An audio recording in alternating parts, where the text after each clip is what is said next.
श्रीरामपूर तालुक्यातील खानापूर येथे विहिरीमध्ये पाय घसरून पडल्यानं तरुण शेतकऱ्याचा दुर्दैवी मृत्यू झाल्याची घटना घडली आहे. याबाबत सविस्तर माहिती अशी की श्रीरामपूर तालुक्यातील खानापूर येथील तरुण शेतकरी नवनाथ अशोक तांबे वय वर्ष 28 हा आज 7 ऑगस्ट रोजी सकाळी 9 वाजायच्या दरम्यान आपल्या शेतामधील विहिरीवरील मोटार चालू करण्यासाठी गेला असता त्याचा पाय घसरून विहिरीत पडल्यानं त्याचा दुर्दैवी मृत्यू झाला आहे. सदर घटनेची माहिती मिळताच श्रीरामपूर तालुका पोलिसांनी तात्काळ घटनास्थळी दाखल होत स्थानिक नागरिकांच्या मदतीनं मृतदेह विहिरीबाहेर काढत शवविच्छेदनासाठी श्रीरामपूर येथे पाठवण्यात आला आहे.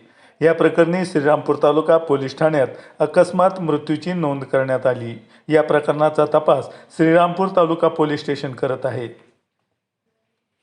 आपण पाहतात इंडिया सुपर न्यूज मराठी. आमचे खानापूरचे प्रतिनिधी इसाक शेखसह राजू काजी.